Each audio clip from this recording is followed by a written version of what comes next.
Hi అండి. ఈరోజు మీకోసం నా శాడిస్ట్ బావ ఫైనల్ పార్ట్ మరి కథలోకెళ్తే కార్డర్‌లో నిశ్శబ్దం అలుముకుంది. అందరూ ఆదిత్య నోటి నుంచి వచ్చే తీర్పు కోసం ఎదురు చూస్తున్నారు. రాజేశ్వరి, దివ్య, గజేంద్రలు ఆదిత్య చేతిలో మేఘన ప్రాణాలు పోవటం ఖాయమని సంబరపడుతున్నారు. ఆదిత్య నెమ్మదిగా అడుగులు వేసుకుంటూ మేఘన దగ్గరకు వచ్చాడు. అతని కళ్ళు ఎర్రబడి ఉన్నాయి. చేతిలో ఆ ఫోర్జరీ పత్రాలు గట్టిగా పట్టుకుని ఉన్నాడు. మేఘన భయంతో 2 అడుగులు వెనక్కి వేసి కళ్ళు మూసుకుంది. ఇప్పుడు ఆదిత్య తన గొంతు నులిమేస్తాడని ఆమె అనుకుంది.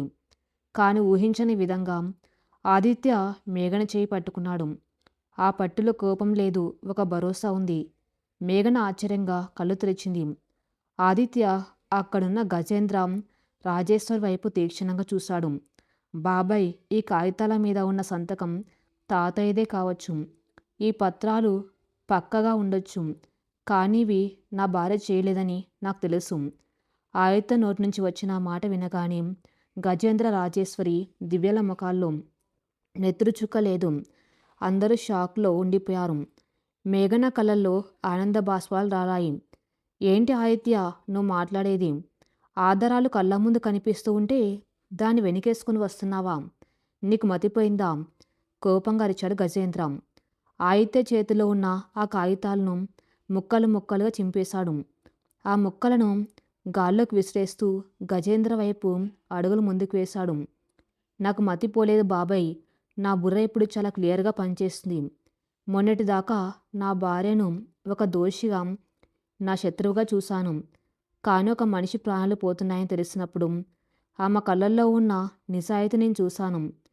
తాతయ్య ప్రాణాల కోసం నాతో పాటే నిద్ర లేకుండా దేవుణ్ణి ప్రార్థించిన ఆమె గుండె నాకు తెలుసు. ఒకవేళ ఆస్తి కాజేయాలన్న బుద్ధి ఆమెకుంటే నేను రోడ్డు మీద లారీ వస్తున్నప్పుడు తన ప్రాణాలను వదిలేయటానికి సిద్ధపడేది కాదు. ఆదిత్య మాటలకు రాజేశ్వరి కల్పించుకొని అదంతా దాని నటన ఆదిత్య. వాళ్ళ నాన్నలాగే ఇది కూడా దొంగ అని అంది. ఆదిత్య కళ్ళల్లో నిప్పులు రాలాయి.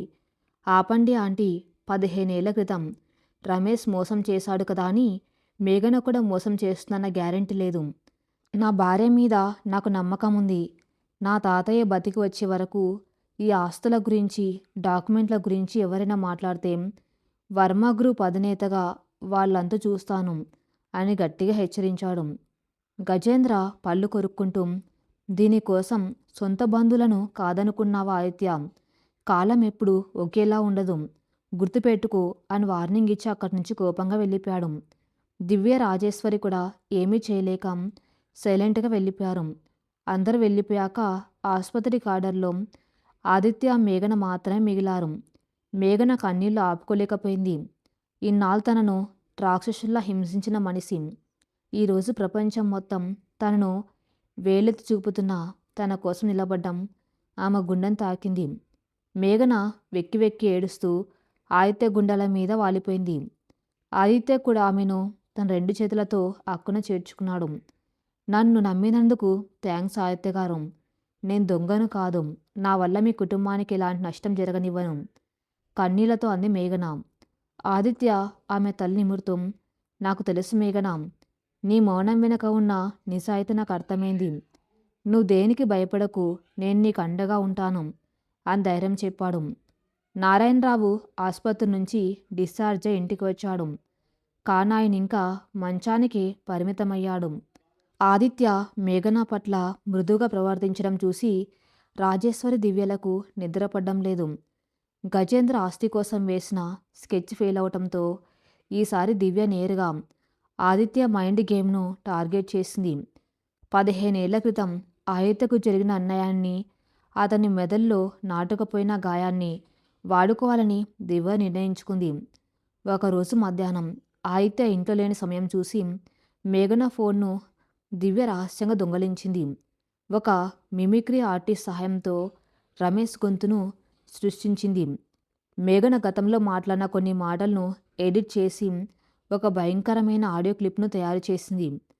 ఆడియో ఇలా ఉంది. రమేష్ గొంతు, ఏమా మేఘన, ప్లాన్ ఎలా వర్కౌట్ అవుతుంది? ఆదిత్యగా నిన్ను నమ్ముతున్నాడా? మేఘన గొంతు, అంతా ఒక ప్లాన్ ప్రకారమే జరుగుతుంది నాన్న. మొన్న ఆసుపత్రిలో ఆదిత్య నన్ను పూర్తిగా నమ్మేశాడు. ఆ ముసలోడు ఎటు చావడానికి సిద్ధంగా ఉన్నాడు. వాడు పోగానే ఆదిత్యను నా గుప్పెట్లోకి తెచ్చుకొని వర్మ ఆస్తులన్నీ మన పేరు మీదకు మార్చేస్తాను. రమేష్ గొంతు. వెరీ గుడ్ తల్లి. వాడి నాన్నని ఎలాగైతే పైకి పంపించాను, వీడి ఆస్తిని కూడా అలాగే లాక్కుందాం. ఈ ఆడియో క్లిప్ను మేఘన ఫోన్లో సేవ్ చేసి తిరిగి ఆమె గదిలో పెట్టేసింది దివ్య. ఆదిత్య ఆఫీస్ నుంచి వచ్చే సమయానికి కరెక్ట్గా ఆడియో ప్లే అయ్యేలా సెట్ చేసింది. సాయంత్రం 6 గంటలు. ఆదిత్య చాలా సంతోషంగా ఇంటికి వచ్చాడు. మేఘన కోసం ఒక చిన్న గిఫ్ట్ కూడా తెచ్చాడు. మొన్న ఆమె తన పాదాలు కాలిపోతున్నా తన తాతయ్య కోసం పూజ చేసిన తీరు అతన్ని మార్చేసింది. నేరుగా మేఘన గది వైపు అడుగులు వేశాడు. గత్తలుపు కొద్దిగా తెరిచి ఉంది. మేఘన బాత్రూంలో ఉంది. సరిగ్గా అప్పుడే టేబుల్ మీద ఉన్న మేఘన ఫోన్ నుంచి ఆ ఎడిట్ చేసిన ఆడియో క్లిప్ ప్లే అవ్వటం మొదలైంది. లోపలికి అడుగుపెట్టిన ఆదిత్య ఆ మాటలు విన్నాడు. వాడి నాన్నను ఎలాగైతే పైకి పంపించానో, వీడి ఆస్తిని కూడా అలాగే లాక్కుందాం. ఈ మాటలు వినగానే ఆదిత్య చేతిలో ఉన్న గిఫ్ట్ బాక్స్ కింద పడిపోయింది. అతని నరాలు జివ్వుమన్నాయి. మెదడు మొద్దుబారిపోయింది. 15 ఏళ్ల క్రితం తన తండ్రి శవం, ఆ రాత్రి తన తల్లి ఉరివేసుకున్న దృశ్యం అన్నీ ఒకసారి అతని కళ్ళ ముందు మెదిలాయి. అప్పుడే బాత్రూం నుంచి బయటకు వచ్చింది మేఘన. ఆదిత్య కళ్ళల్లో నెత్తురు చిమ్ముతున్నట్టుగా కోపముంది. అతను ఒక అగ్నిపర్వతంలా రగిలిపోతున్నాడు. 2 అడుగులు ముందుకు వేసి మేఘన గొంతు పట్టుకుని గోడకేసి నొక్కాడు. ఆదిత్య గారు ఏమైంది? ఊపిరాడక గిలగిల్లాడుతూ అడిగింది మేఘన. ఏమైందా? ఎంత బాగా నటిస్తున్నావే దొంగముండా. నీ అమాయకత్వం, నీ కన్నీళ్ళు, నీ త్యాగాలు అన్నీ నా ఆస్తిని లాక్కోడానికా? మీ నాన్నగాడు నా తండ్రి ప్రాణాలు తీసిన సరిపోక ఇప్పుడు నువ్వు నా తాతయ్య ప్రాణాలు తీసి నన్ను రోడ్డున పడేయాలని చూస్తున్నారా? ఉరుములా అరిచాడు ఆదిత్య. మేఘన ఆశ్చర్యంతో కళ్ళు పెద్దవి చేసింది. నేనేం చేశాను? మీరేం మాట్లాడుతున్నారు? ఆదిత్య ఆమె ఫోన్ను తీసుకొని ఆ ఆడియోను మళ్ళీ ప్లే చేశాడు. ఆ మాటలు విన్న మేఘన షాక్ అయింది. ఆదిత్య గారు, అది అబద్ధం. నేను అలా ఎప్పుడు మాట్లాడలేదు. ఎవరో కుట్ర చేసి నా గొంతును ఎడిట్ చేసి ప్లీజ్ నన్ను నమ్మండి అంటే ఏడుస్తూ అతని కాళ్ళు పట్టుకోబోయింది. కానీ ఆదిత్య ఆమెను బలంగా కాలికి తన్ని వెనక్కి నెట్టాడు. నమ్మాలా? ఇంకోసారి నేను నమ్మి మోసపోవడానికి ఆదిత్యవర్మ సిద్ధంగా లేడు. పాముకు పాలు పోసి పెంచినా అది విషమే చిమ్ముతుంది. దొంగకు పుట్టిన దొంగవి నువ్వు.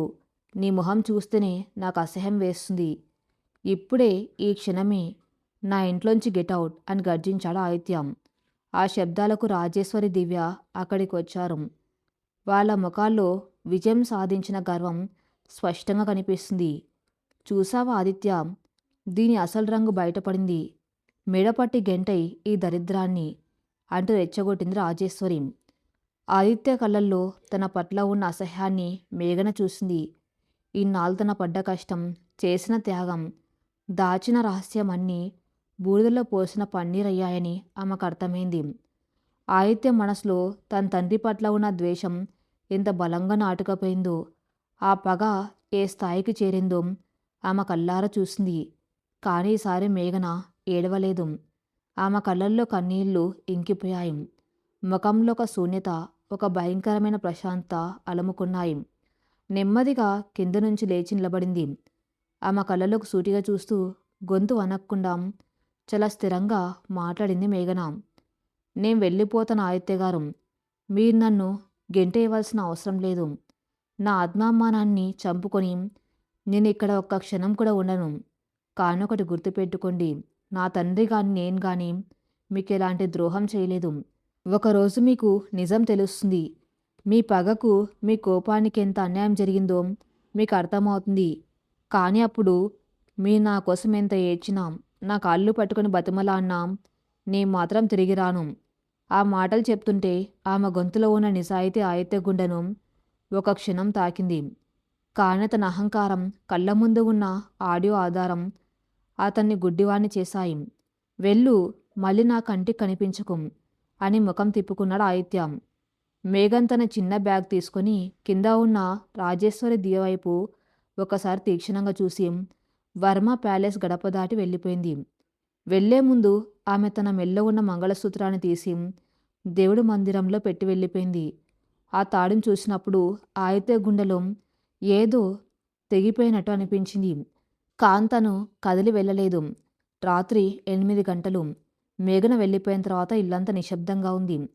ఆయితే గదిలో లైట్స్ ఆపేసి చీకట్లో కూర్చుని తాగుతున్నాడు. ఆమె చేసిన మోసాన్ని తలుచుకుని రగిలిపోవాలని అతను అనుకున్నాడు. కానీ అతని మనసంతా మేఘన జ్ఞాపకాలు నిండిపోయాయి. ఆమె చేతి కాఫీ, ఆమె వేసిన ముగ్గు, కాలిపోయిన ఆమె పాదాలు అన్నీ అతన్ని పిచ్చెక్కిస్తున్నాయి. విసుగ్గా మంచం మీద పడుకోవడానికి వెళ్ళాడు. దిండు కింద అతనికి ఒక కవర్ తగిలింది. లైట్ వేసి చూశాడు. అందులో ఒక పాత లెదర్ డైరీ, దాని మీద ఒక ఉత్తరం ఉన్నాయి. ఆ ఉత్తరం మేఘన రాసింది. ఆయితే చేతులు వణుకుతూ ఉండగా ఆ లెటర్ చదవటం మొదలుపెట్టింది. ఆయితే గారు, ఇన్నాళ్ళు నేను ఈ నరకాన్ని భరించింది నా తండ్రి అప్పుల కోసం కాదు. ఆయన మీ తండ్రిని మోసం చేశారన్న అపరాధ భావంతో. కానీ నిన్న అవుట్ హౌస్లో నాకు మీ నాన్నగారి డైరీ దొరికింది. అందులో ఆయన తన చావు కారణం ఎవరో స్వయంగా రాశారు. నా తండ్రి రమేష్ మీ నాన్నను మోసం చేయలేదు ఆయితే గారు. మీ నాన్నను కాపాడడానికి తన ప్రాణాలను అడ్డుపెట్టారు. ఆ డైరీ చదవండి. మీ చావుకు, మీ నాన్న మరణానికి అసలు కారణం నా తండ్రి కాదు. మీరు దేవుళ్ళ పూజిస్తున్న మీ తాతయ్య నారాయణరావు, రాజేశ్వరి ఆంటీ. ఈ నిజం తెలిసి నేను ఆ డైరీని మీ ముఖం మీద కొట్టాలనుకున్నాను. కానీ మీకు ఈ నిజం తెలిస్తే మీరు తట్టుకోలేరని, మీ సొంత వాళ్ళే మీ తల్లిదండ్రులను చంపారని తెలిస్తే మీరు పిచ్చివారవుతారని భయపడ్డాను. మీ మానసిక ప్రశాంతత కోసం నా తండ్రి పరువు పోయినా పర్లేదని, నేనే దోషిగా మిగిలిపోవాలని నిర్ణయించుకున్నాను. నా ప్రాణం కంటే ఎక్కువగా మిమ్మల్ని ప్రేమించాను కాబట్టి నేను ఈ నిజం దాచాను. కానీ మీ నమ్మకం లేని చోట నా త్యాగానికి అర్థం లేదు. నాకు విముక్తి ఇవ్వండి, సెలవు. ఆ లెటర్ చదివిన ఆదిత్య కళ్ళు పెద్దవయ్యాయి. ఊపిరి వేగంగా ఆడుతుంది. వణుకుతున్న చేతులతో ఆ పాత డైరీని తెరిచాడు. అందులో తన తండ్రి ప్రకాష్ వర్మ రాసిన అక్షరాలు, నెత్తుటి మరకలు, తాను తాతయ్య నారాయణరావు, రాజేశ్వర్లు చేసిన కోట్ల కుంభకోణం, రమేష్ చేసిన ప్రాణత్యాగం అన్నీ చదివాడు. ఆయితే గుండె బద్దలైపోయింది. 15 ఏళ్లుగా తను ఎవరి మీద పగతో రగిలిపోయాడు. వాళ్ళు దేవుళ్ళని, ఎవరిని దేవుళ్ళుగా పూజించాడు, వాళ్ళు రాక్షసులని అతనికి అర్థమైంది. ఒక అబద్ధాన్ని నమ్మి తను ఎంతటి పాపం చేశాడు. ఏ పాపము ఎరగని ఒక సున్నితమైన ఆడపిల్లను ఎలా బానిసగా హింసించాడో తలుచుకొని తన ప్రాణం పోయినంత పనైంది. తన కోసం మేఘన ఎంతటి త్యాగం చేస్తుందో తలుచుకొని వణుకుతూ కింద పడిపోయాడు. నేను ఎంతటి రాక్షసుణ్ణి! నా కోసం నిజాన్ని దాచిపెట్టి, నా శిక్షలన్నీ భరించి, నా ప్రాణాలను కాపాడిన దేవతను నేను చీకొట్టి గెంటేశానా? కోపంతో అరుస్తూ కిందకు వచ్చాడు ఆదిత్య. హాల్లో కూర్చున్న రాజేశ్వరి దివ్య దగ్గరకు పుల్లా దూకాడు. రాజేశ్వరి గొంతు పట్టుకుని గాల్లోకి లేపాడు. చంపేస్తాను ముండా! నా తండ్రిని చంపి నా తల్లి ఉరి వేసుకునేలా చేసి నన్ను 15 ఏళ్ళు ఒక అబద్ధంలో బతికించిన రాక్షసివి నువ్వు. ఈరోజు దివ్యతో కలిసి మేఘన మీద నింద వేశావని కూడా నాకు అర్థమైంది.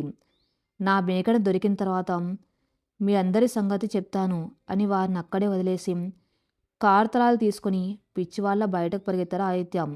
బయట భయంకరమైన వర్షం పడుతుంది. ఉరుములు మెరుపులతో ఆకాశం పగిలిపోతున్నట్టు ఉంది. సరిగ్గా 15 ఏళ్ల క్రితం తన తల్లిదండ్రులు చనిపోయిన రాత్రి లాంటి వర్షమే అది. కానీ ఆ రోజు ఆదిత్య ఒక చిన్న పిల్లాల్లా భయపడ్డాడు. ఈరోజు ఒక ప్రేమికుల్లా తన ప్రాణాన్ని వెతుక్కుంటూ పరిగెడుతున్నాడు. నగరంలో ఉన్న ప్రతి బస్టాండు, ప్రతి రైల్వే స్టేషన్ తిరుగుతున్నాడు. కారులో అతనికి మేఘన జ్ఞాపకాలే కదులుతున్నాయి. బావా బావా అని చిన్నప్పుడు తన వెంట తిరిగిన మేఘన, అగ్నిసాక్షిగా తను బలవంతంగా తాళి కట్టిన మేఘన, తన పాదాలు కాలిపోతున్న తన కోసం నడిచిన మేఘన. ఆ దృశ్యాలు అతన్ని కుంగదీస్తున్నాయి. నన్ను వదిలి వెళ్ళిపోకు మేఘన, ప్లీజ్ నన్ను క్షమించు. నువ్వు లేకుండా నేను బతకలేను అని స్టీరింగ్ మీద తల బాదుకుంటూ కన్నీరు మున్నీరుగా ఏడుస్తున్నాడు. రాత్రి 10 గంటలు. సిటీ శివార్లలో ఉన్న ఒక ఆర్టీసీ బస్టాండ్. వర్షం దంచి కొడుతుంది. మేఘన ఒక మూల బెంచ్ మీద కూర్చుని ఉంది. ఆమె వెళ్ళవలసిన ఊరి బస్ ప్లాట్ఫారం మీదకొచ్చింది. తన కన్నీళ్లను తుడుచుకొని బరువెక్కిన గుండెతో ఆ బస్ ఎక్కడానికి అడుగులు ముందుకు వేసింది. సరిగ్గా అప్పుడే మేఘన అన్నొక కేక ఆ బస్టాండ్లో మారుమోగింది. మేఘన ఉలిక్కిపడి వెనక్కి తిరిగింది. వర్షంలో తడిసి ముద్దై రొప్పుతూ కళ్ళల్లో అంతులేని ఆవేదనతో పరిగెత్తుకుంటూ వస్తున్నాడు ఆదిత్య. మేఘన అతన్ని చూసి శిలలా నిలబడిపోయింది. ఆదిత్య పరుగున వచ్చి నేరుగా మేఘన కాళ్ళ ముందు మోకాళ్ళ మీద కూలబడిపోయాడు. కోట్లకు పడగలెత్తిన వర్మ గ్రూప్ అధినేత, ఒక రాక్షసుడిగా పేరొందిన శాడిస్ట్ బావ ఈరోజు తన భార్య ముందు ఒక పసివాళ్ల కన్నీళ్లతో మోకరిల్లాడు. నన్ను క్షమించు మేఘన, నన్ను క్షమించు. నాకు నిజం తెలిసింది. ఆ డైరీ చదివాను. మా నాన్ను కాపాడడానికి మీ నాన్న చేసిన త్యాగం, నా మనసు ముక్కలు కాకూడదని నువ్వు పడ్డ నరకం నాకు అర్థమయ్యాయి. నేను ఒక రాక్షసుని మేఘన. కళ్ళ ముందు ఒక దేవత ఉంటే ఆమెను ఒక దొంగలా చూసిన గుడ్డివాణ్ణి అంటూ మేఘన 2 చేతులను పట్టుకుని వెక్కి వెక్కి ఏడ్చాడు ఆదిత్య. మేఘన కళ్ళల్లోంచి కూడా కన్నీళ్లు జల జల రాలాయి. ఇన్నాళ్ళు తన పడ్డ కష్టానికి ఈ కన్నీళ్ళే సమాధానం అని ఆమెకు అర్థమైంది. కాంతన ఆత్మాభిమానం ఆమెను ఆపుతుంది. లేవండి ఆదిత్య గారు, మీరేడవకండి. నేను చెప్పాను కదా, నిజం తెలిసిన తర్వాత మీరెంత బతిమలాడినా నేను రాను అని. మనం విడిపోవడమే మంచిది, మీరు వెళ్ళిపోండి అని తన చేతులను వెనక్కి లాక్కోబోయింది మేఘన. కానీ ఆదిత్య ఆమె చేతులను మరింత గట్టిగా పట్టుకుని తన గుండెలకు హత్తుకున్నాడు. నువ్వు నన్ను రాక్షసుడివి అన్నా పర్లేదు మేఘన, కానీ నన్ను వదిలి వెళ్ళొద్దు. నువ్వు నా శత్రువు కూతురివి కాదు, నా ప్రాణం. ఇన్నాళ్ళు నిన్ను హింసించాను, కానీ ఇప్పుడు నువ్వు లేకుండా ఒక క్షణం కూడా బతకలేని స్థితికి వచ్చాను. ఐ లవ్ యూ మేఘన. నా పగ, నా కోపం, నా అహంకారం అన్నీ నీ ప్రేమ ముందు ఓడిపోయాయి. నన్ను శాడిస్ట్లా కాకుండా నీ బావగా స్వీకరించు. నీ కాలి కింద మట్టిలా పడి ఉంటాను, కానీ నన్ను దూరం చేసుకోకు. వర్షం కురుస్తూ ఉండగా ఆదిత్య చేసిన ప్రేమ ప్రకటన మేఘన గుండెల్లోని అడ్డుగోలన్నిటినీ బద్దలు కొట్టింది. అతని కళ్ళల్లోని పశ్చాత్తాపం, అంతులేని ప్రేమ చూసి ఆ మనసు కరిగిపోయింది. ఇన్నాళ్ళు తను ఏ ప్రేమ కోసం తప్పించిందో అది తన కళ్ళ ముందు సాక్షాత్కరించింది. మేఘన్ నెమ్మదిగా కింద కూర్చుని ఆదిత్యను గట్టిగా వాటేసుకుంది. బావా అంటూ కన్నీళ్లు పెట్టుకుంటూ అతని గుండెల మీద తల వాల్చింది. ఆదిత్య ఆమెను తన చేతుల్లో బంధించి వర్షంలో అలాగే ఉండిపోయాడు. ఇద్దరి కన్నీళ్లు వర్షపు చినుకులు కలిసిపోయాయి. ఆ క్షణంలో పాత పగలు చచ్చిపోయాయి. ఒక కొత్త ప్రేమ జన్మించింది. శాడిస్ట్ బావ ఇప్పుడు ప్రాణమిచ్చే ప్రేమికుడిగా మారిపోయాడు.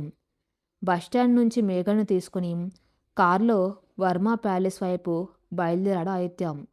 కారులో నిశ్శబ్దం అలుముకుంది. కానీ ఆ నిశ్శబ్దంలో వేల మాటలున్నాయి. ఆదిత్య ఒక చేత్తో స్టీరింగ్ పట్టుకొని మరో చేత్తో మేఘన చేతిని గట్టిగా పట్టుకున్నాడు.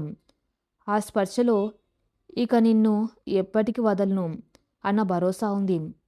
మేఘన ఆదిత్య వైపు చూసింది. అతని కళ్ళు ఇంకా ఎర్రగానే ఉన్నాయి. బావా నెమ్మదిగా పిలిచింది మేఘన. ఆ పిలుపుకు ఆదిత్య కారును పక్కకు ఆపాడు. ఆమె వైపు తిరిగి ఆమె 2 చేతులను తన ముఖానికి హత్తుకున్నాడు.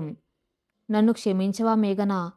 నువ్వు నా కోసం పన్న నరకం, నీ కాలికైన గాయాలు, నేను చేసిన పాపానికి నాకు నరకంలో కూడా శిక్ష సరిపోదు. ఆ డైరీలో నిజం తెలిసిన తర్వాత నేను చచ్చిపోవాలనుకున్నాను, కానీ నువ్వు లేకుండా చావడానికి కూడా నాకు హక్కు లేదనిపించింది కన్నీళ్లు పెట్టుకుంటూ అన్నాడు ఆదిత్య.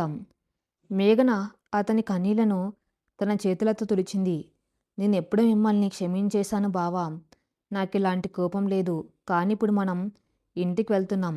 అక్కడ మీకు నిజం తెలిస్తే మీ తాతయ్య రాజేశ్వర్ అంటే ఏమైనా చేయొచ్చు. మీరు ఆవేశపడకండి.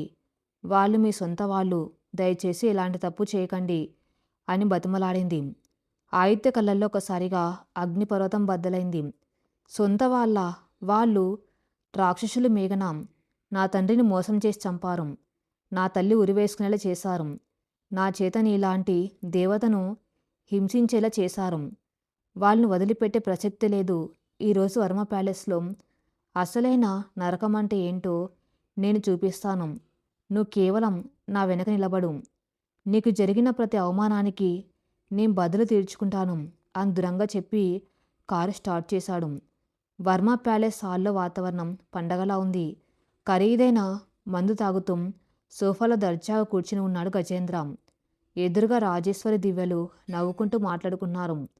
నారాయణరావు ఆసుపత్రి నుంచి వచ్చి వీల్ చైర్లో పక్కనే కూర్చుని ఉన్నాడు.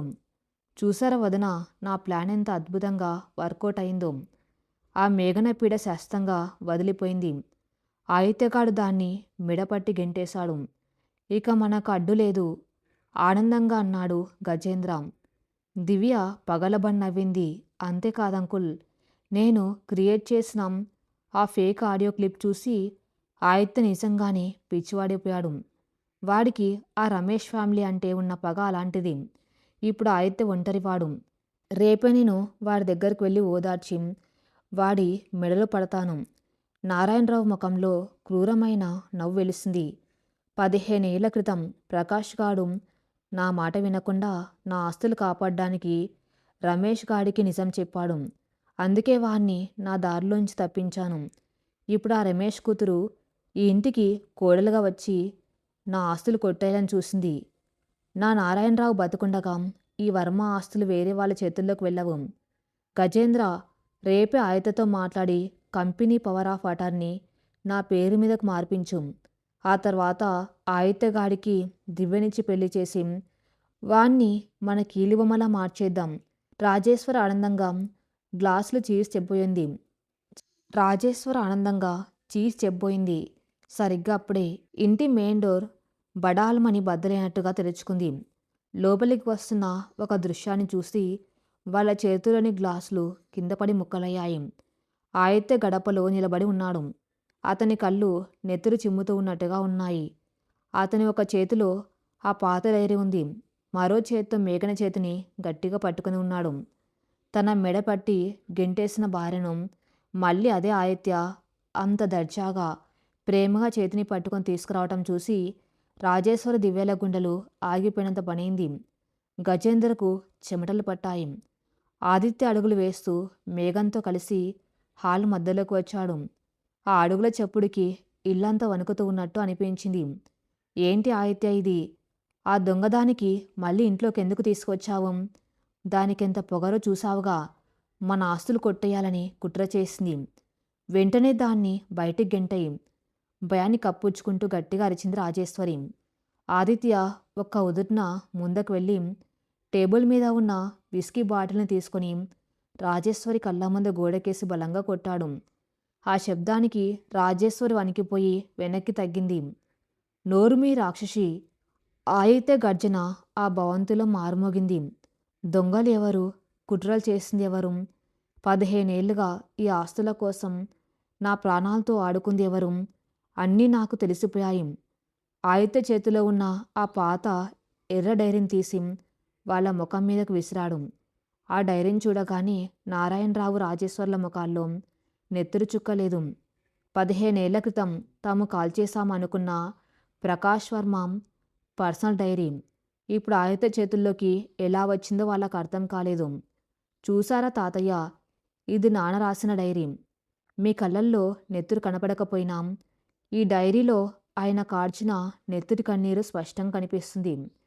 తన సొంత తండ్రి తన్ను మోసం చేసి నకిలీ అకౌంట్స్ క్రియేట్ చేసి ఆ నేరాన్ని తన మీదకు నెట్టాడని నాన్న రాసిన ప్రతి అక్షరం చదివాను. గజేంద్ర కంగారు పడుతూ, ఆదిత్య, నువ్వేదో అపార్థం చేసుకున్నావు. అది ఎవరు సృష్టించిన ఫేక్ డైరీ అయి ఉంటుంది. ఈ మేఘన ఆడిస్తున్న నాటకం ఇది అని కవర్ చేయడానికి చూశాడు. ఆదిత్య వెళ్ళి గజేంద్ర కాలర్ పట్టుకొని గాల్లోకి లేపాడు. ఫట్మన్ లాగి చెంప మీద ఒక అరచేయి కొట్టాడు. గజేంద్ర కింద పడిపోయి రక్తం కక్కుకున్నాడు. నువ్వు నోరుమీ గజేంద్ర, మొన్న ఆసుపత్రిలో ఫేక్ డాక్యుమెంట్లు సృష్టించింది నువ్వే అని నాకు తెలుసు. నిన్న మేఘనను రోడ్డు మీద లారీతో గుద్ది చంపాలని ప్లాన్ చేసింది ఈ రాజేశ్వర్ అని నాకు తెలుసు. ఈరోజు మేఘన ఫోన్లో ఆ ఫేక్ ఆడియో క్రియేట్ చేసింది ఈ దివ్య అని నాకు తెలుసు. దివ్య భయంతో వెనక్కి అడుగులు వేసింది. ఆదిత్య, నన్ను నమ్ము. అది నేను చెయ్యలేదు. షటప్ దివ్య, నా భార్య ఫోన్ నిన్ను హ్యాక్ చేసినప్పుడు ఆ ఫైల్ ఎప్పుడు క్రియేట్ అయిందో, ఏ సాఫ్ట్వేర్ వాడారో ఐటీ టీంకి పంపిస్తే 5 నిమిషాల్లో రిపోర్ట్ వచ్చింది. నా భార్య మీద మీరు వేసిన కుట్రల వలయం అంతా బద్దలైపోయింది. కానీ నాకు ఇవన్నీ ముఖ్యం కాదు. నా తల్లిదండ్రుల చావుకు కారణం మీరే అన్నదే నాకు ముఖ్యం. ఆదిత్య కళ్ళల్లో కన్నీళ్లు ఆవేశంగా మారుతున్నాయి. ఆదిత్య వీల్చైర్లో ఉన్న నారాయణరావు దగ్గరికి వెళ్ళాడు. నేను మిమ్మల్ని దేవుళ్ళ పూజించాను తాతయ్య. నా తండ్రి చనిపోతే మీరే నాకు అన్నీ అని నమ్మాను. కానీ నా తండ్రి పాల్ట మీరే యముడు అని నాకు తెలియదు. నా తండ్రిని కాపాడడానికి తన ప్రాణాలను పణంగా పెట్టిన ఆ రమేష్ అంకుల్ని నేను ద్రోహి అని నమ్మాను. మీరు చేసిన పాపానికి ఏ పాపం తెలియని ఆయన కూతురు మేఘనను ఇన్ని రోజులు ఒక బానిసలా, ఒక రాక్షసుల్లా హింసించాను. మీరసలు మనుషులేనా అని నిలదీశాడు ఆదిత్య. నారాయణరావు కిందకు తలదించుకొని ఆ తర్వాత తలెత్తి ఒక వికృతమైన నవ్వు నవ్వాడు. అవునరా ఆదిత్య, ఆ ప్రకాష్ గారిని చంపింది నేనే. వాడి కాస్త మీద కంటే ఆ జానకి మీద, నీ మీద, రమేష్ గాడి మీదే ప్రేమ ఎక్కువైపోయింది. నా ఆస్తులు ఎక్కడ నాశనం చేస్తాడు అని భయపడ్డాను. అందుకే వాణ్ణి వదిలించుకున్నాను. అవును, మేఘన్ను చంపాలని ప్లాన్ చేసింది కూడా మేమే. ఇప్పుడేం చేస్తావు? నీ తాతను జైలుకు పంపుతావా? ఈ ఆస్తిలో సగం వాట నాది, నువ్వేమీ చేయలేవు అని గర్వంగా అన్నాడు. ఆదిత్య ఒక చిన్న నవ్వు నవ్వాడు. ఆ నవ్వులో వాళ్ళ పతనం కనిపిస్తుంది. ఆస్తి మీద వాటా ఉంటే ఏమైనా చేయొచ్చు అనుకున్నారా తాతయ్య? బయట ఎవరున్నారో చూడండి అన్నాడు ఆదిత్య. తలుపుల వెలుపల నుంచి 10 మంది పోలీస్ ఆఫీసర్లు, ఒక ఇన్స్పెక్టర్ లోపలికి వచ్చారు. నారాయణరావు గారు 15 ఏళ్ల నాటి ఫ్రాడ్ కేస్, ప్రకాష్ వర్మ గారి అటెంప్ట్ టు సూసైడ్ కేస్ మరియు మేఘన గారి మీద నిన్న జరిగిన అటెంప్ట్ మర్డర్ కేసులో మిమ్మల్ని, రాజేశ్వర్ని, గజేందర్ను అరెస్ట్ చేస్తున్నాం. ఆదిత్య గారు అన్ని ఆధారాలు ఆ డైరీతో సహా మాకు డిజిటల్గా ముందే పంపించారు అన్నాడు ఇన్స్పెక్టర్. ఆ మాట వినగానే నారాయణరావు గర్వం కుప్పగొలిపోయింది. రాజేశ్వరి నేల మీద కూలబడి ఏడవటం మొదలుపెట్టింది. గజేంద్ర పారిపోవడానికి ప్రయత్నించినాం. పోలీసులు అతన్ని పట్టుకుని బేడీలు వేశారు. దివ్య భయంతో ఆదిత్య కాళ్ళ మీద పడబోయింది. ఆదిత్య, నన్ను క్షమించు. నేను నిన్ను ప్రేమించి ఈ తప్పు చేశాను. నన్ను జైలుకి పంపకు. ఆదిత్య ఆమెను అసహ్యంగా చూశాడు. ప్రేమనే పదానికి అర్థం నా భార్యను చూసి నేర్చుకో దివ్య. నిన్ను జైలుకి పంపను. కానీ నీ తండ్రి కంపెనీతో ఉన్న కాంట్రాక్ట్స్ అన్నీ క్యాన్సిల్ చేస్తున్నాను. రేపటికల్లా మీ కుటుంబం రోడ్డు మీద ఉంటుంది. Get out of my house అని అరిచాడు. సెక్యూరిటీ గార్డ్స్ వచ్చి దివ్యను మెడపట్టి బయట గెంటేశాడు. పోలీసులు నారాయణరావును, రాజేశ్వర్ని, గజేంద్రను తీసుకుని వెళ్ళిపోయారు. ఆ గర్వం, అహంకారం, కుట్రలు అన్నీ జైలు ఊచల వెనక్కి వెళ్ళిపోయాయి. వర్మ ప్యాలెస్ ప్రశాంతంగా మారింది. ఆదిత్య నెమ్మదిగా వెనక్కి తిరిగి మేఘన దగ్గరకు వచ్చాడు. ఆమెను గట్టిగా గుండెలకు హత్తుకున్నాడు. ఇన్నాళ్ళు తన మనసును తొలిచేసిన భారం, పగ అన్నీ పూర్తిగా కరిగిపోయాయి. మరుసటి రోజు ఉదయం రమేష్ ఇంట్లో వాతావరణం చాలా దిగులుగా ఉంది. రమేష్ సోఫాలో కూర్చొని కన్నీళ్లు పెట్టుకున్నాడు. తన కూతురు ఆ రాక్షసుడి చేతిలో ఎన్ని కష్టాలు పడుతుందో అని ఆ తండ్రి గుండె తరుక్కపోతుంది. లక్ష్మీదేవుడు ముందు కూర్చొని ప్రార్థిస్తుంది. బయట ఒక ఖరీదైన కారు వచ్చి ఆగింది. ఆ శబ్దానికి రమేష్ భయంగా బయటకు వచ్చాడు. ఆదిత్య వచ్చాడేమో, తన కూతుర్ని ఇంకేదైనా అంటాడేమో అన్న భయం. కారు దిగి లోపలికి వచ్చాడు ఆదిత్య. అతని వెనకే మేఘన కూడా వచ్చింది. మేఘనను పట్టుచీరలో, ముఖంలో సంతోషంతో చూడగానే రమేష్, లక్ష్మి ఆశ్చర్యపోయారు. రమేష్ చేతులు కట్టుకొని వణుకుతూ, బాబు ఆదిత్య, నా కూతురు ఏదైనా తప్పు చేస్తుందా? దాన్ని ఏమనకు బాబు, నా ప్రాణాలు తీసుకో కావాలంటే అని అన్నాడు. ఆదిత్య కళ్ళలోంచి కన్నీరు జల రాలాయి. అతను నేరుగా వెళ్ళి రమేష్ కాళ్ళ మీద పడిపోయాడు. రమేష్ షాక్ అయ్యాడు. బాబు, ఏంటిది? లే బాబు అంటూ ఆదిత్యను పైకి లేపడానికి ప్రయత్నించాడు. ఆదిత్య రమేష్ చేతులు పట్టుకుని, నన్ను క్షమించండి మామయ్య, నన్ను క్షమించండి. 15 ఏళ్లుగా మిమ్మల్ని ఒక ద్రోహిగా, నా తండ్రి ప్రాణాలు తీసిన రాక్షసుడిగా నమ్మాను. కానీ మీరే నా తండ్రిని కాపాడడానికి మీ ప్రాణాలను అడ్డుపెట్టిన నిజమైన దేవుణ్ణి అని నాకిప్పుడు తెలిసింది. ఆ డైరీ నాకు దొరికింది. నిజాలని తెలుసుకున్నాను. ఆ మాట వినగానే రమేష్ బోర్న విలపించాడు. 15 ఏళ్లుగా తను మోస్తున్న నింద, ఆ అపవాదు ఈరోజు తుడిచిపెట్టకపోయింది. తన ప్రాణ స్నేహితుడి కొడుకుకి నిజం తెలుస్తుందన్న ఆనందం ఆ తండ్రిని ఉక్కిరిబిక్కిరి చేసింది. నువ్వు నాకు ద్రోహం చేశావని నమ్మి నీ ప్రాణమైన నీ కూతుర్ని నేను రాక్షసుల్లా హింసించాను మామయ్య. నా పగ తీర్చుకోవడానికి దాన్ని బానిసలా చూశాను. నేనొక మృగాన్ని మామయ్య. దయచేసి నన్ను క్షమించండి. మేఘన్ తన కోసం కాకుండా నా కోసం నా ప్రాణాలను కాపాడింది. ఆమె మౌనం నన్ను మనిషిని చేసింది. మీ అప్పులన్నీ నేనెప్పుడో క్లియర్ చేశాను. మీరిలాంటి తప్పు చేయలేదు. ఈ ఆదిత్యకు మీరు మామయ్య కాదు, మరో తండ్రి అంటూ రమేష్ను గట్టిగా హత్తుకున్నాడు ఆదిత్య. రమేష్ ఆదిత్య తల నిమురుతూ, కలకాలం సంతోషంగా ఉండండి బాబు. నా కూతురు పడ్డ కష్టానికి ఈరోజు సరైన న్యాయం జరిగింది. ఆ దేవుడు మిమ్మల్ని చల్లగా చూడాలి అని ఆశీర్వదించాడు. లక్ష్మి మేఘనను అక్కున చేర్చుకుని ఏడ్చేసింది. ఒక తండ్రి పరువు, ఒక భర్త జీవితం రెండింటినీ కాపాడిన మేఘన త్యాగం ఈరోజు ఈ ఇంట్లో వెలుగులు నింపింది. కొన్ని నెలలు గడిచాయి. వర్మ ప్యాలెస్ ఇప్పుడు ఒక జైల్లో లేదు, ఒక అందమైన ప్రేమ మందిరంలో మారిపోయింది. ఇంట్లో పనివాళ్ళ దగ్గర నుంచి అందరూ సంతోషంగా ఉన్నారు. రాత్రి 8 గంటలు ఆదిత్య గదిలో పూల సువాసన వ్యాపించి ఉంది. ఒకప్పుడు అదే గదిలో మేఘనను నేల మీద పడుకోబెట్టి పాల గ్లాసును కింద విసిరికొట్టి రాక్షసుల్లా ప్రవర్తించిన ఆదిత్య ఇప్పుడు ఆ గదిని మేఘన కోసం ఎంతో అందంగా అలంకరించాడు. మేఘన రడై అద్దం ముందు నిలబడి తన్ను తాను చూసుకుంటుంది. మెల్లో ఆదిత్య ప్రేమగా చేయించిన కొత్త డైమండ్ నెక్లెస్ మెరుస్తుంది. వెనక నుంచి వచ్చిన ఆదిత్య ఆమెను తన చేతుల్లో బంధించాడు. ఆమె మెడ మీద సున్నితంగా ముద్దు పెట్టాడు. ఏంటి నా మహారాణి, ఇంకా అద్దంలో చూసుకుంటూనే ఉన్నావా?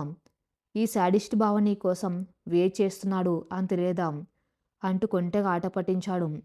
మేఘన చిరునవ్వు చిందిస్తూ వెనక్కి తిరిగి అతని కళ్ళలోకి చూసింది. మీరిప్పుడు శాడిస్ట్ బావ కారు, నా ప్రాణం. ఆ రోజు నా చేతికి బొబ్బలు వస్తే మీరు పట్టించుకోలేదు తెలుసా? ఆ మంటకు మందు వేయటానికి నాకెన్ని రోజులు పట్టిందో అంటూ కావాలని పాత విషయాలు గుర్తు చేసి అడిగింది. ఆదిత్య నవ్వుతూ ఆమెను ఎత్తుకొని మంచం మీద కూర్చోబెట్టాడు. అవన్నీ మర్చిపోవే నా కోపాంగి. ఆ రోజు నీ చేతికైన గాయాలకు, నా మనసుకైన గాయాలకు ఇప్పుడు నేను నా ప్రేమతో జీవితాంతం మందు వేస్తూనే ఉంటాను. నువ్వు నా శత్రువు కూతురివి కాదు మేఘన, నా గుండె చప్పుడివి, నా అహంకారాన్ని గెలిచిన నా ప్రేమవి అంటూ ఆమె నుదుటి మీద ప్రేమగా ముద్దు పెట్టాడు. మేఘన అతని ఛాతీ మీద తలవాల్చింది. ఒకప్పుడు ప్రతీకారంతో రగిలిపోయిన ఆ గది ఇప్పుడు వాళ్ళ ప్రేమ మురిపాలకి సాక్ష్యంగా నిలిచింది. పగతో వేసిన 3 ముళ్ళు ఇప్పుడు 7 జన్మల బంధంగా మారిపోయాయి. ద్వేషాన్ని ప్రేమతో, కోపాన్ని మౌనంతో, అహంకారాన్ని త్యాగంతో గెలిచిన ఒక అద్భుతమైన ప్రయాణం. ఆదిత్య మేఘన్ల అందమైన దాంపత్య జీవితంగా ఒక సరికొత్త అధ్యాయాన్ని ప్రారంభించింది. ఈ కథ ఇంతటితో సమాప్తం. మరిన్ని మంచి స్టోరీస్ కోసం నా ఛానల్ని ఫాలో అవుతూ ఉండండి. Thank you for listening.